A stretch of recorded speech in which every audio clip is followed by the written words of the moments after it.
Bonjour à tous, bienvenue sur la chaîne Captain Trading. Alors aujourd'hui on est le 8 septembre et c'est l'heure de votre rendez-vous analyse technique et trading. On va essayer de faire ensemble une revue express. Alors au sommaire, on va essayer de voir rapidement qu'est-ce qui a changé dans les indices macro, pourquoi cet énorme pump. On va voir aussi également que c'est une journée qui va être chargée en termes de calendrier économique. On va voir les actifs qui sont chauds et du coup les actifs que je surveille de très près pour chercher du coup des opportunités à l'intérieur de ces actifs. Comme d'habitude, je peux que vous encourager à mettre un petit like et à suivre la chaîne du Captain évidemment si ces analyses vous intéresse. Alors, comme je vous ai dit au sommaire, on va essayer de voir rapidement qu'est-ce qui s'est passé. Alors, après cette énorme baisse qui était assez violente, on a eu tout simplement un rebond assez puissant qui s'est mis en place. Alors, on va voir des choses qui sont intéressantes et qui vont m'aider tout simplement à avoir une perspective pour les prochains jours. Première chose, c'est que je vous ai dit, rappelez-vous cet indice qu'on doit surveiller. Donc, par exemple, l'indice du dollar, d'accord, la position cash, qui hier a fortement faibli. Alors, encore une fois, il n'y a absolument rien de fait. Encore une fois, regardez ce petit tracé vert, c'est celui que je voudrais voir pour un réel faiblissement. On n'en est que sur la première phase. C'est-à-dire que pour l'instant, on a eu cette belle correction qui est importante et qui est une indication d'un faiblissement sur cette position cash, donc risk off. Donc si on sort du risk off, on va dans le risk on. Donc potentiellement, on est plutôt favorable vers les actifs à risque comme les cryptos. Autre perspective intéressante, c'est la chute ici du pétrole. Je vous ai déjà dit, la chute, c'est encore entre guillemets, c'est un mot un peu exagéré, mais la petite correction qu'on a sur le pétrole est plutôt bon signe aussi. Pourquoi? Parce qu'on a parlé hier de cette décorrélation qui existe entre le Bitcoin notamment et le pétrole. Donc généralement, si le pétrole se porte bien, inversement pour les cryptos, ça se porte plutôt mal. Et là, on a une baisse sur cet actif.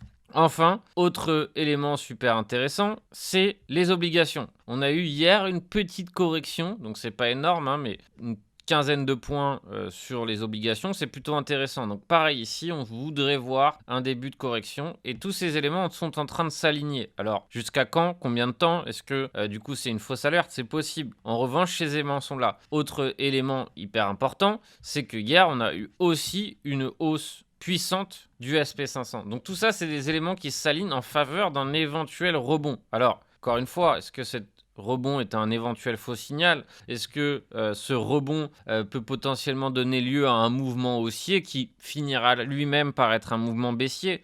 Peu importe. Nous, actuellement, ce qu'on fait sur cette chaîne, ou ce que je fais avec mes élèves, c'est qu'on trade le momentum, c'est-à-dire qu'on essaye de se placer dans la tendance qui nous est offerte et on évite les grosses prédictions. Pourquoi? Parce que je suis investisseur crypto, donc mon objectif est toujours d'essayer d'amasser des crypto-monnaies exactement pendant ce moment de bear market entre guillemets, mais mon objectif principal aujourd'hui, c'est de faire des profits sur ce que je vois tout de suite. Et donc c'est ce qui fait que mon penchant est sur le momentum, donc sur ce qui se passe. Donc ici, on a eu la diff 4 heures. On a eu bien prononcé cette diff 4 heures sur le SP500. Et on a eu surtout le faux rejet. Et c'est ça qui est très intéressant. Donc je vous en parlais hier ou avant-hier ou dimanche, je ne sais plus. À surveiller ici une divergence. Donc ici, triple div sur un pivot clé. D'accord? Et c'est là qu'a été initié le mouvement du mois de juillet. Donc un mouvement qui s'est fait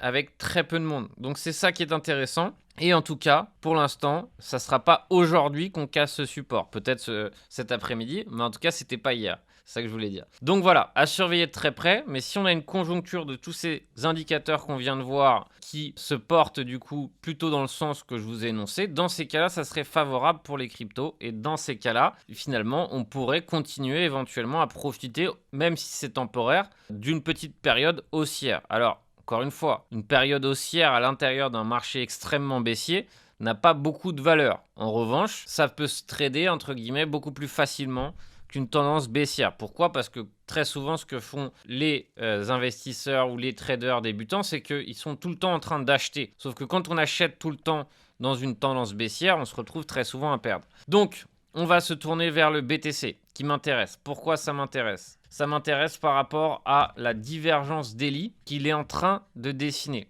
D'accord? Donc, je vous en parlais dimanche que c'était un éventuel signal que je voudrais voir et on est en train de le voir. Et ça, je trouve ça très intéressant. Donc, elle n'est pas énorme, la divergence. au niveau du momentum, elle est grosse au niveau des creux ici, mais on a tout de même une divergence daily. Et évidemment, elle peut s'annuler rapidement, mais en termes de choses intéressantes ou de signal intéressantes, on a ça. On a tout simplement un range qui est parfaitement bien dessiné et qu'on peut diviser parfaitement en 4, avec partie inférieure du range, partie du milieu de range et le haut de range. Et on voit que donc du coup c'est un beau range qu'on a depuis le mois de juin. Donc pour l'instant on sévit à l'intérieur de ce range et pour l'instant on est revenu retester le bas de range. Donc on est potentiellement dans une stratégie de range où on peut par exemple chercher par la suite le milieu de range et pourquoi pas si on est ambitieux le haut de range. En tout cas on a tout ce qu'il faut pour le faire. Derrière, est-ce que ça peut échouer? Bien sûr que ça peut échouer. Et comment on va le savoir si ça échoue? Tout simplement si on perd réellement ici les 18 500. Donc réellement, ça voudrait dire pas par exemple aller chercher et réagir. Ça, c'est pas perdre un niveau. C'est faire une déviation, c'est éventuellement chercher de la liquidité, mais perdre, c'est plutôt quelque chose de propre où on perd le niveau, on met du temps à revenir, éventuellement on échoue presque à retoucher le niveau et on repart. C'est ça, perdre un niveau. Mais si réellement on tient ce niveau, comme je vous l'ai dit, on pourra tenter ici la stratégie de range qui nous pousserait à éventuellement chercher des profits sur les 21 700. Alors, personnellement, j'étais plutôt acheteur de cette correction. Pourquoi ? Principalement parce que j'avais un biais légèrement haussier et que tout simplement je sentais aussi que cette correction n'était pas forcément saine et qu'on allait beaucoup plus vite et beaucoup trop loin. Mais surtout qu'à l'intérieur de cette correction, on avait surtout éliminé énormément d'open interest. Donc par exemple, l'open interest, c'est quelque chose qu'on peut regarder ici sur CoinAnalyze. Et il y a 2 jours, où du coup pendant la correction, tout ça était sur des valeurs extrêmement négatives. Et donc c'est ce qui m'a permis tout simplement de me dire, voilà, je pense que quoi qu'il arrive, même si on continue de chuter, il y a de fortes chances que cette correction soit rachetée, même si c'est temporaire. Donc, par exemple, je viens au plan qu'on a pris dans la newsletter. Donc, je vous rappelle que la newsletter, c'est un format que j'envoie chaque semaine, chaque lundi. Donc, cette semaine et la semaine dernière, on a fait un sans faute. Donc, par exemple, on n'a pas pu se placer sur Solana lundi parce qu'il était parti très très vite. En revanche, et c'est ce que je disais d'ailleurs aux élèves, c'est ça qui est assez drôle, c'est que certainement, on aura peut-être la possibilité de se replacer, mais ça fera plaisir à personne. Et c'est ce qui s'est passé.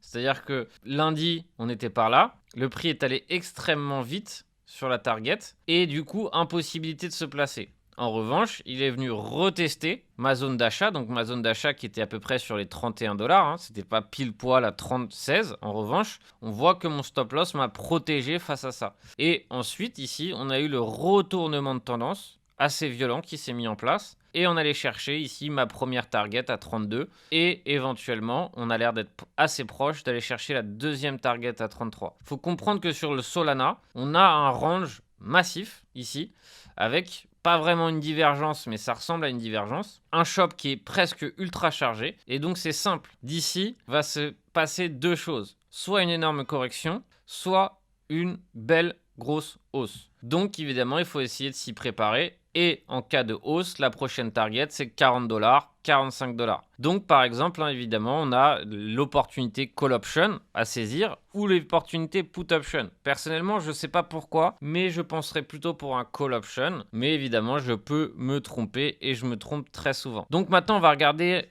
d'autres coins. Donc, un qui a extrêmement la cote actuellement, c'est le Luna. Est-ce que j'ai envie d'être investisseur dans ce coin ? Non. Est-ce que je crois au potentiel avenir de ce coin? J'ai pas vraiment d'avis dessus.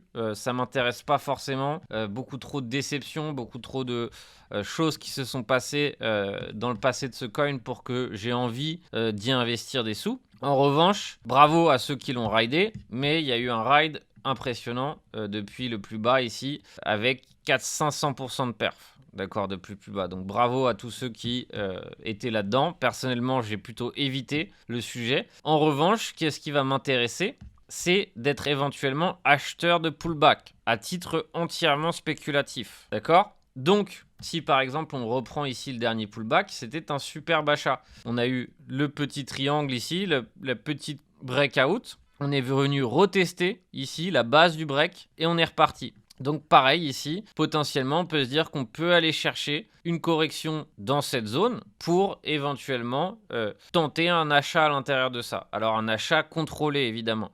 Pourquoi je dis ça? Pourquoi éventuellement je propose ça alors que je viens de dire voilà je suis plutôt réticent en faveur de ce coin?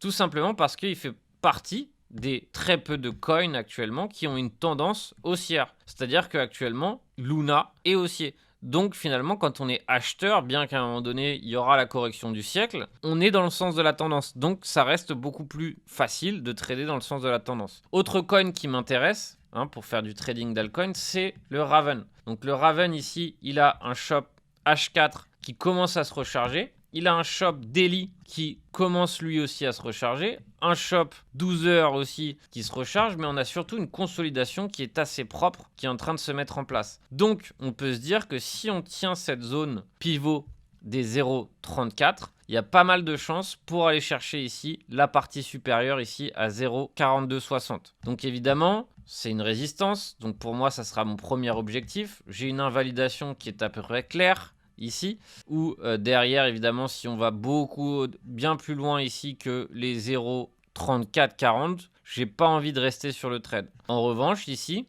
je sais que si on commence à sortir ici de la zone des 0,382, il y a de fortes chances qu'on aille chercher ici les 0,42 et pourquoi pas plus. Encore une fois, ETC nous a fait tout simplement un bull run de dingue. Je pense que c'est lié aussi au fait que du coup les récompenses sont assez sexy pour les mineurs. Et je pense que c'est ce qui se passe aussi sur ETC. D'accord, ETC essaye de récupérer la cote en tout simplement proposant des choses intéressantes encore pour les mineurs, etc. Donc je pense que c'est une des raisons de ce qui se passe actuellement sur ce genre de coins qui ont explosé. Il faut savoir que là, le 5 septembre, c'était aussi une méga opportunité.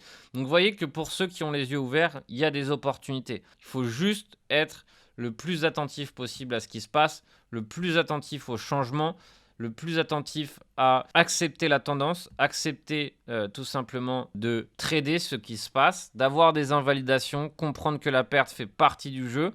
En revanche, être évidemment extrêmement observateur et vigilant. Et il y a de l'opportunité. Donc, il faut rester attentif, comprendre que l'objectif maintenant, c'est d'essayer de faire un maximum de profit pour essayer de récupérer du cash pour éventuellement acheter du BTC, de l'Ethereum, mais peu importe. Pourquoi?